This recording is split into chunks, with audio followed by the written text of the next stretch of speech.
ได้ประมาณนี้มึงได้แล้ว นั่นคือซูมตีนอันนี้คือมันจะมีซูมมือกับซูมตีนซูมมือคือซูมอย่างนี้แล้วก็ นี่กล้องเขาตังราคาขึ้นเหรอ ราคาขึ้น ทำไมตอนนั้นมึงเสนอขายกูไม่ซื้อวะ รู้ไหมตอนนี้ยังทัน ราคาเดิมไหม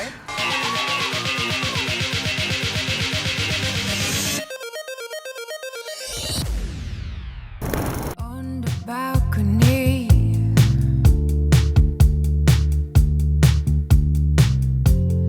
no one else is home.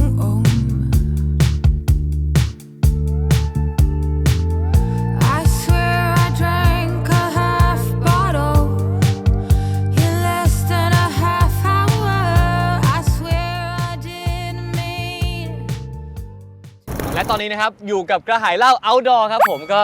มา outdoor แบบนี้นะครับมันก็คือจะเป็นฟิลแบบฟิล์มฟรีถ่ายรูปตั้งแคมป์กินบาร์บีคิวปิ้งย่างอะไรอย่างนี้คนแรกที่ผมนึกถึงก็คือข้าวตังที่เลือกข้าวตังมาเลยเนี่ยเป็นเพราะว่าเราได้เจอกันในเซฟเฮาส์แต่ก่อนที่เราเจอกันในเซฟเฮาส์เนี่ยเราเคยเจอกันที่เทศกาลภาพถ่ายของพี่ก่อนเลยทำให้รู้ว่าข้าวตังคือตอนนั้นบัตเตอร์เฟิร์นไม่มา ใช่ครับใช่ ทั้งที่แบบเรารู้จักกันดีมาก ไอ แต่ไม่ ไปนี่มันไอไปแค่ไปคนละวันไอถ่ายรูปลงสตอรี่ไอจีด้วยว่าไอไป อะไรโอเคเสร็จแล้วก็เข้าตังไปเดินเล่นแล้วคือสัมผัสได้ว่าเข้าตังไม่เหมือนคนอื่นตรงที่เข้าตังมาเพื่อแบบ appreciate ภาพถ่ายจริงๆคือเหมือนไม่ได้มาเพราะแบบเฮ้ยเราสนิทกันเลยมาเลยแต่แบบเข้าตังมาดูภาพถ่ายจริงๆรู้สึกว่าคนนี้น่าจะแบบเป็นเพื่อนเราน่าจะชวนแบบอยากชวนไปถ่ายรูปไปท่องเที่ยวอะไรเงี้ย ใช่ แล้วก็ยิ่งพอไปเจอในเซฟเฮาส์เนี่ยก็รู้สึกว่าต่อได้นะพออยู่ในเซฟเฮาส์เนี่ยก็ยิ่งได้คุยกันว่าชอบถ่ายภาพ ชอบเดินทางท่องเที่ยวชอบแบบเหมือนแบบเที่ยวแบบ slow life เที่ยวแบบแคมปิ้งและนู่นนี่นั่นอะไรแล้วก็ซึ่งเราก็อาจจะโดนแบบเหยียดหยามโดยพวกนีโอที่สุดเป็นการเที่ยวคนแก่แต่จริงๆไม่ใช่เลยมันเป็นสไตล์การท่องเที่ยวก็เลยรู้สึกว่าเข้าตังน่าจะเป็นเพื่อนที่แบบสามารถไปเพราะแบบการเที่ยวท่องเที่ยวสไตล์แคมปิ้งหรือแบบไปโรดทริปอะไรเงี้ยมันแบบมันต้องหาคนที่แบบชอบจริงๆแล้วสามารถเพราะมันต้องใช้แบบเวลาอยู่ด้วยกันนานเลยก็เลยสรุปก็เลยชวนเข้าตังมาเพราะเหตุผลว่าเราคุยกันถูกคอในเรื่องนี้น่าจะมีวิธีการเที่ยวประมาณเดียวกันเราก็เลยเลือกเข้าตังมาแล้วพอเลือกเข้าตังมาปุ๊บเนี่ยมันก็ดันติดมาด้วย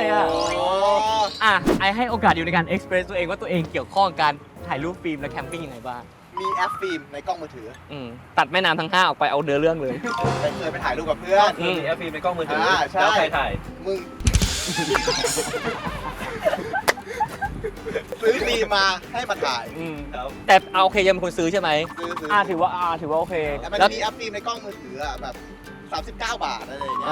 แล้วก็อยู่ถาวร แต่รู้ใช่ไหมว่าเขาต้องจ่ายค่าฟิล์มม้วนละเป็น200-300ค่าล้างอีก150ขอบใจมาก เอาเราไปถ่ายรูปด้วยกันบ่อยเหรอ มึงพูดไปว่ากูถ่ายรูปให้มึงดีแค่ไหนรูปที่มึงใช้ลงในไอจี ใช่ครับถ่ายรูปได้อยู่ใช่แต่ถ้าเป็นรูปนิ่งๆที่มันชัดๆอะไรเงี้ยก็จะแบบต้องถ่ายแบบนิดหน่อย ก็เอางี้เพราะปกติเวลาคนที่ชอบถ่ายรูปคนอื่นมันจะมีรีแอคตอนที่แบบเหมือนเราเห็นรูปแล้วมันจะแบบเฮ้ยเอาแต่เดี๋ยวขอแบบอีกนิดนึงได้ป่ะแบบเราขอบิดตัวเลยแต่ว่าเฮ้ยมุมสวยมากเลยอย่างเงี้ยแต่พอเฟิร์สถ่ายเข้าตังค์เหมือนเฟิร์สให้เข้าตังค์ดูเรียกเข้าตังค์เป็นยังไงได้ประมาณนี้มึงได้แล้ว ร้อยทั้งร้อยที่ถ่ายรูปให้มันไอ้ว่ามุมมันสวยแล้ว ใช่พี่ก็จะเป็นเหมือนกันเวลาพี่เข้าใจเวลาเหมือนแบบรีแอคของเราเวลาที่คือถ้าสมมติเรารู้ว่าคนเนี้ยถ่ายรูปเก่งเราก็จะแบบกล้าพูดเลยว่าเฮ้ยเอาใหม่เราอยากได้อย่างนี้แต่ถ้ารีแอคอย่างนี้ก็คือแบบนั่นคือรู้แล้วว่านั่นคือขีดสุดของเขาแล้วเราก็ อธิบายขยายความ แต่มันก็ดีมันก็จะคอยถามว่าเอาใหม่ไหมนั่นนู่นนี่มุมนี้ไหมแต่มันเป็นคนหามุมเก่งนะใช่หามุมเก่งก็เลยเอาเฟิร์สมาเพราะแบบบางทีเวลาเรามาถ่ายกันมีคนชอบถ่ายถ้าชอบถ่ายไปหมดมันจะไม่มีใครแบบเป็นแบบหรืออะไรเลยอย่างเงี้ยเพราะฉะนั้นแต่คือไอก็อยากลองเป็นคนถ่ายบ้างไง อยากจริงหรือเปล่าหรือว่าคือไอเคยถามว่าต่างอยู่ช่วงหนึ่งว่าการจะเริ่มต้นเล่นกล้องฟิล์มเนี่ยเราควรจะเริ่มต้นด้วยการใช้กล้องอะไรซึ่งไอเข้าตังก็ไม่ได้มีความรู้ขนาดนั้นโอเคซึ่งเข้าตังก็คือเล่นกล้องประมาณนึงถูกป่ะครับใช่นิดหน่อยคือชอบถ่ายรูปแต่ก็คือซื้ออันที่ตัวเองอยากได้แล้วก็โอเคไม่ได้แบบ ใช่ไม่ได้สะสม เยอะแยะอะไรอย่างเงี้ย ตอนถามไปเข้าตังว่าควรเล่นกล้องฟิล์มตัวไหนดีส่วนใหญ่แล้วก็ไม่ได้กล้องฟิล์มที่มันอยู่นอกเหนือจากตลาดหรอกได้กล้องมันอยากขาย กล้องฟิล์มตัวนี้คือกล้องที่เข้าตังอยากขายใช่ตัวนี้ไหมมึงช่วงนี้ราคาดีอยู่นะแล้วก็เสนอราคามาแล้วพอกูไปดูราคาตลาดต่างกันเยอะไหมประมาณนึงเลยนะ ก็เลยถามว่าช่วงนี้มึงร้อนเงินเหรอกล้องที่จะแพงไม่แพงมันขึ้นอยู่กับตัวไหนฮิตขึ้นมาบางทีกล้องตัวนั้นสมัยก่อนอาจจะไม่แพงเลยแต่ว่าตอนนี้มันฮิตขึ้นมา แบบคาแรคเตอร์ดีจังอะไรเงี้ย ไม่อยาก มันก็ ได้กล้อง แพงขึ้นมาเลย ซึ่งอย่างเช่นตัวที่เข้าตังค์ใช้อ่ะ ครับ ตอนแรกก็ราคาประมาณหนึ่งพอลิซ่าใช้ปุ๊บ ใช่ก็คือราคาขึ้น อันนี้กล้องเขาตั้งราคาขึ้นเหรอ ราคาขึ้น ทำไมตอนนั้นมึงเสนอขายกูไม่ซื้อวะ ใช่ไหมตอนนี้ยังทัน ราคาเดิมไหม ขายราคาเดิมหรือขายราคาลิซ่า อย่าไปดูที่ราคาแพงถูก ดูที่คาแรคเตอร์ของมันว่าอยากได้ภาพแนวไหน เริ่มจากคาテゴรีแรกก่อน ชอบภาพแนวคมชัดจัดจ๋าไปทางเหมือนจะแบบเพอร์เฟกต์ไหมหรือชอบภาพที่ดูแบบ ไม่ค่อยคมนัว ชอบนัวๆ แบบมีแบบความมีแฟร์มีนู่นมีนี่อะไรเงี้ยบางทีอ่ะเราถ่ายย้อนแสงหรือมีพระอาทิตย์อย่างเงี้ยถ้ากล้องที่มันไม่ได้โค้ดมาดีโค้ดเลนส์มาดีอย่างเงี้ยมันก็จะมีแสงแบบฟุ้งๆนึกออกป่ะเคยเห็นแสงที่แบบ เหมือนแสงตัดแบบปุ๊บปั๊บอย่างนี้ปะ เพื่อสิ่งที่บอกว่าหนูถ่ายพระอาทิตย์แล้วมีแสงแฉกๆเยอะๆมาเป็นแบบซึ่งคนเดี๋ยวนี้บางคนอ่ะด้วยความที่พอมันเห็นภาพที่มันไม่มีแฟร์อะไรมาเยอะแล้ว มันก็อยากกลับไปได้ภาพที่แบบมีแฟร์ไม่เพอร์เฟกต์บ้างเพราะฉะนั้นอ่ะซึ่งมันจะมีอีกอยากได้กล้องที่เปลี่ยนเลนส์ได้ไหมหรือไม่เปลี่ยนเลนส์อะไรอย่างงี้ ไอเอาเป็นว่าไอเป็นมือใหม่ไออยากได้กล้อง ง่ายจะหยิบขึ้นมาแต่แรกแต่ตัวแล้วกันซูด โอเค กล้องช่องแรกนะช่องแรก ช่องแรก ช่องแรกเนี่ยคือช่องที่เขาตังก็ สวย ใช้ อะ อยู่ มาเด้อ ต้องสวยสิต้องเจ็ด จอก กว่า สวยดีนะ อันนี้คือกล้อง Contact T3 ครับ Contact เนี่ยก็เป็นอยู่ในแคตตากรีของกล้องดิจิตอลคอมแพคฟิล์ม ครับ ดิจิตอลคอมแพค ฟิล์มหลังๆแล้วที่มีออโต้โฟกัสเข้าใจออโต้โฟกัสป่ะ คือโฟกัสให้เราเอง ใช่ ซึ่งอันนี้ต้องถามด้วยว่าคนที่อยากเล่นกล้องฟิล์มเนี่ยอยากจะไปถึงขั้นโอ้โหหมุนเองไหมไม่ถ้าไม่ถึงขั้นหมุนเองก็ต้องเล่นกล้องที่เป็นดิจิตอลแบบเนี้ยที่มีออโต้โฟกัสดูนะพอเรากดเนี่ยกล้องที่มีออโต้โฟกัสก็คือเราก็คือตืดโฟกัสให้ตืดโฟกัสให้แต่ถ้ากล้องที่ไม่มีโฟกัสปุ๊บยูถ่ายวัตถุแดนนี้ดูก็ต้องหมุนเองยูถ่ายใหม่หมุนใหม่ถ่ายนี่หมุนใหม่เงี้ยเอาอันนี้ไหมหมุนไหม ไม่หมุน ถ้าไม่หมุนก็ตัดกล้องที่ต้องหมุนออกไปเลย โอเค รู้แล้วว่าหมุนไม่ได้งั้นก็ตอบ มันจะเกินไปหน่อยแล้วนะ วูนเล่นยูไม่เหมาะเพราะยูเป็นคนกระฉับกระเฉงคนกระฉับกระเฉงเนี่ยอาจจะไม่อยากเสียเวลามาการหมุนอยาก snap เลยทันทีเข้าใจป่ะ ตัวไป ซึ่งเอาเข้าตังเอากล้องมาป่ะ เข้ามาครับ ของเข้าตังเนี่ยก็เป็น contact ของนัก คือเป็น 12 นี่คือกล้องในแคตตากรีเดียวกันเป็นกล้อง compact point and shoot ซึ่งเป็นอันนี้อีกแคตตากรีนึงก็เป็น compact ที่ซูมไม่ได้ ฮะ ชอบซูมไหมต้องถามชอบซูมไหม ไม่ไอชอบกะระยะด้วยการเดินเข้าเดินออกมากกว่า นั่นคือซูมตีน อันนี้คือมันจะมีซูมมือกับซูมตีน ซูมมือคือซูมอย่างนี้ แล้วก็กล้องมันเลนส์มันจะซูมให้เองถูกป่ะ แต่ซูมตีนนี่คือ เดินเข้าเดิน เดินเข้าเดินออกเอง อันนี้ก็จะเป็นเลนส์ฟิกพวกนี้มันคือก็คือเลนส์ที่ซูมไม่ได้ แต่การซูมไม่ได้ก็จะแลกมากับคุณภาพภาพที่ดีเยี่ยม และหลังก็จะละลายได้ประมาณหนึงแต่ถ้ากล้องที่ซูมได้ซูมเป็นแบบนี้แต่ซูมได้ ก็จะแลกมากับการที่คุณภาพภาพที่ดรอปลงไป แล้วก็หลังอาจจะไม่ละลายมากอะไรอย่างเงี้ยคือขึ้นอยู่ต้องเลือกบางคนชอบถ่ายแบบระยะที่แตกต่างชอบอยากซูมไปที่ตึกนู้นอยากซูมนี่ก็อาจจะต้องไปเลือกกล้องที่ซูมเข้าซูมออกได้คอแห้งมากจะเอาน้ำไปอีกพูดอยู่คนเดียวนั่งฟังเพราะฉะนั้นกล้องพวกเนี้ยคอมแพคเนี้ยเหมาะกับการถ่ายภาพแบบเหมือนคนที่ชอบถ่ายภาพจากกล้องมือถือที่แบบตามคาเฟ่ถ่ายแชะที่มันแบบ ไอชอบถ่ายรูปจากกล้องมือถือ คนที่ชอบถ่ายรูปจากกล้องมือถือจะชอบถ่าย ใช่เพราะมัน กล้องแบบนี้ แล้วก็มันได้โทนของฟิล์ม ใช่มุมละภาพสูงนะ35ยูอาจจะเก็บได้ประมาณนี้28ยูก็จะเก็บได้เห็นหญ้าด้วย อ๋อยิ่งเล็กน้อย ยิ่งเล่นน้อยยิ่งกว้างยิ่งสูงถ้า50ยูก็จะเหลือแค่ครัวซองอย่างเงี้ยนึกออกปะแต่เอางี้เข้าตังชอบถ่ายมุมประมาณไหน35ป่ะ ใช่ 28 ชอบแบบประมาณ35 28 เหมือนกันพี่ก็ชอบ35กับ28ถ้า50พี่รู้สึกอึดอัดไปถ้า50น่าจะประมาณโหมดซูม อ๋อ ชอบมุมประมาณนั้นไหม ไม่ ถ้าไม่ชอบมุมประมาณนั้นก็อย่าเอา50 28 ถ้า 28 ก็คือน่าจะช่วง normal ธรรมดา อันนี้คือ compact เหมือนเดิม แต่เพิ่มเติมคือเปลี่ยนเลนส์ได้สำหรับคนที่โอ๊ยฉัน 28 ฉันก็ชอบ 50 ฉันก็ชอบ 16 ฉันก็ชอบ ก็เอาตัวนี้เลยเพราะมันสามารถเปลี่ยนเลนส์ได้ แต่มันเหมือนอันนี้เลย มันคืออันนี้ที่เปลี่ยนเลนส์ได้ เข้าใจปะ อ๋อเข้าใจแล้วครับ เข้าใจไหม เข้าใจเลยคือมันตรงตัวก็คือมันคือกล้องแบบนี้แหละแต่แค่ว่าเปลี่ยนเลนส์ได้ ใช่ เพราะฉะนั้นเนี่ย ใช้ได้หลากหลายมากกว่า อาจจะต้องเสียเงินซื้อเลนส์เพิ่ม แต่ว่าถ้าสมมติระยะแรกเราชอบที่สุดชอบ 28 แต่รู้สึกว่าอนาคตเราอาจจะชอบ 45 50 เราก็เราค่อยก็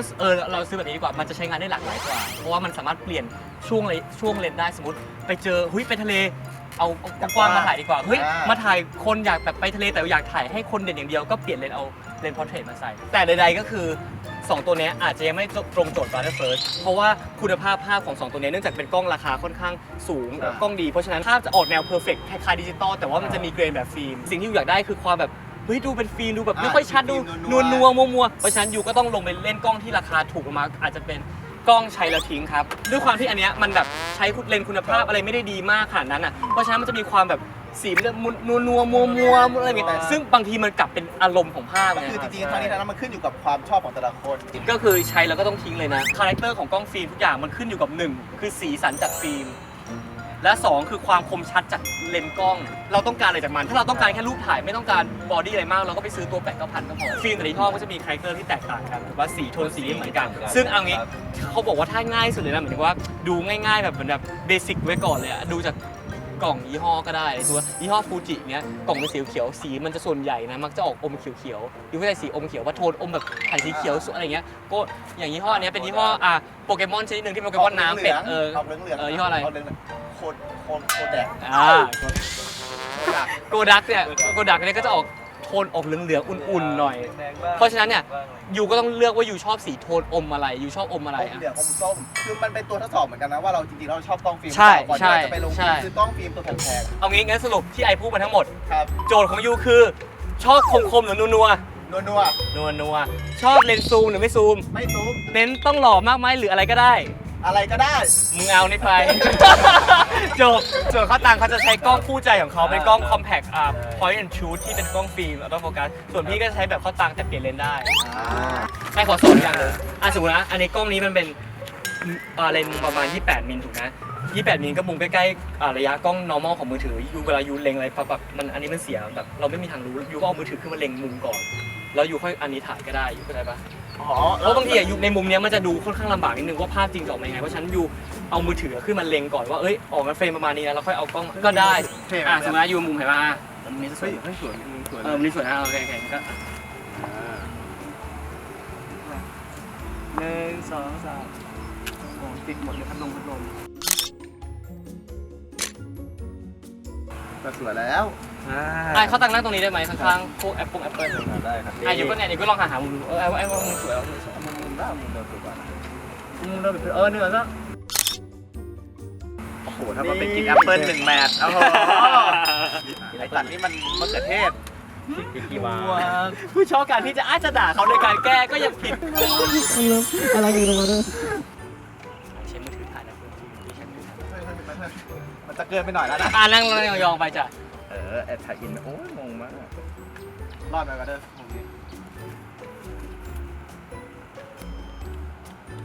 เหมือนตกเขาเลยไม่ต้องถ่ายบ้าง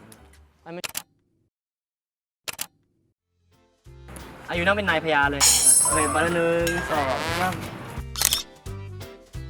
3ยูโซคิวมาเดินหันมองกล้องมาดีกว่าเอายูจุดเด่นของยูคือความรอยยิ้มที่ไลฟ์ลี่มาเด้อน่ารักพี่บาร์เดอร์มันเท่นะอะไรนะเท่นะไม่แต่ไม่มีหัวซองดีกว่า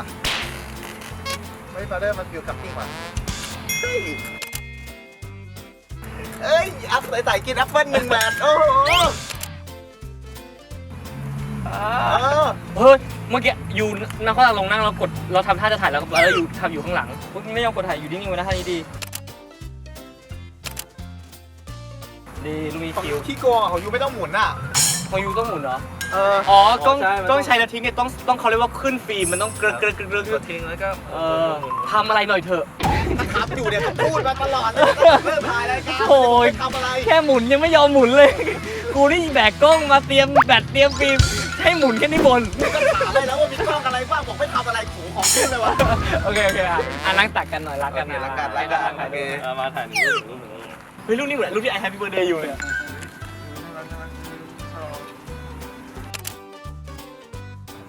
ความสนุกของกล้องฟิล์มเนี่ยคือการรอลุ้นคือลุ้นว่าเราเสร็จแล้วจะส่งให้เพื่อนหรือเปล่าเนี่ยนึกออกปะเพื่อนอาจจะลุ้นเราไม่ลุ้นหรอกใช่พูดตรงๆนะถ่ายตั้งแต่2 ปีแล้วยังไม่ได้เลยมันเล่นกับจิตใจคนอ่ะคือคนบางทีถ้าได้สิ่งที่ต้องการมาง่ายๆอ่ะมันไม่ฟินหรอกแต่ถ้าการถ่ายกล้องฟิล์มคือเฮ้ยเราไม่รู้เลยว่าอันนี้คืออะไรแล้วพอแบบบางทีเราไล่รูปมามันดูเกินคาดกว่าความต้องการของเราจะมีความสุขบอกไอ้เป็นธรรมชาติก็เป็นธรรมชาติเหมือนกันแหละก็ไม่โดนถ่ายทุกคนโดนถ่ายไม่เก่งเหมือนกันนะได้ดีๆหน่อยดิเพื่อนไม่อันนั้นกดตีนเอาเลยอุ้ยไอใช้อันนี้ถ่ายดีกว่าอันนี้ของดีๆถ้าเรามีอยู่นี่ไม่ได้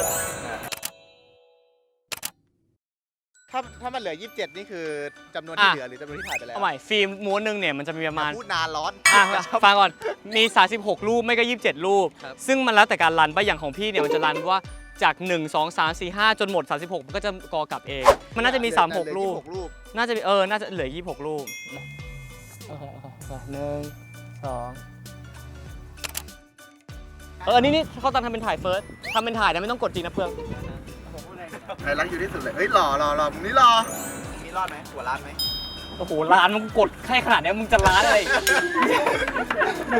กูเห็นใจที่กูนั่งแล้ววันนี้มึงจะกล้าถามว่าหัวร้านหรือเปล่าเปิดทางได้ปะ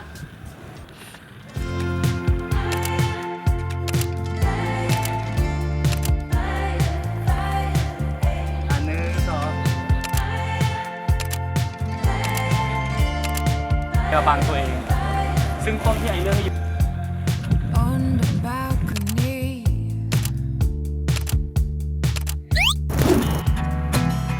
อยากเป็นคนนั้นคนที่เธอรักต้องเป็นคนแบบไหน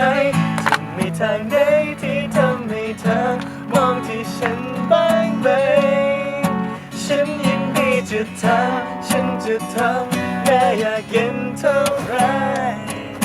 หรือไม่ว่าจะทำยังไงก็เป็นได้แค่คนนอกสายตา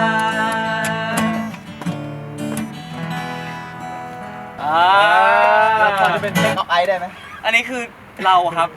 ร้องท่อนฮุกท่อนแรกมาแล้วนะ อันนี้มันเขาตัดออนแค่นี้ ใช่ จริงๆเราร้องตั้งแต่แรกมา ถูกต้องครับ โอเคก็วันนี้นะครับก็ได้มาถ่ายรูปฟิล์มกับข้าวตังอย่างที่ตั้งใจที่เราคุยกันในเซฟเฮาส์แต่ก็มีเฟิร์สมาด้วย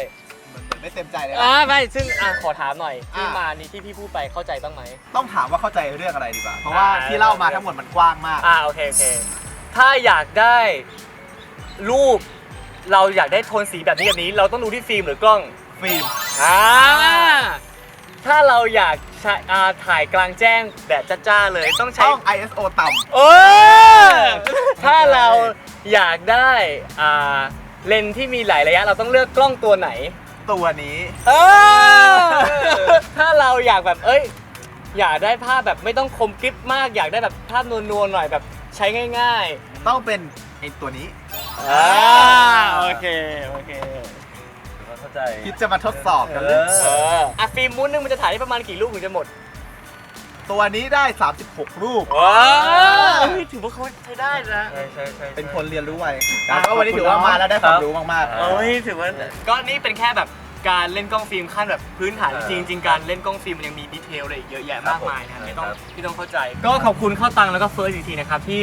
มาเข้ามาสู่ในโลกกล้องฟิล์มกับพี่นะครับแล้วก็ได้เรียนรู้อะไรกันไปมากมายแล้วก็เป็นแบบที่พี่ถ่ายแล้วก็ได้รูปลง Instagram กันด้วยโอเคก็ขอบ รอ คุ บ ณ นี้จะ มาก แตกต่างจากทุกครั้งนะครับ เพราะว่ารายการเอาไปล้างให้ ใช่เพราะเป็นงานก็เลยจะได้เร็วหน่อย อ่า โอเคก็ขอบคุณทั้งสองคนมากนะครับไว้เจอกันใหม่เทปหน้านะครับผมจะพามากระหายเล่ากับใครอีกต้องติดตามครับทุกวันอังคารเป็นอังคารทาง YouTube Channel GMTV ครับสำหรับวันนี้นะครับเดี๋ยวพวกผมไปก่อนครับฝนไล่ช้างมาละครับผม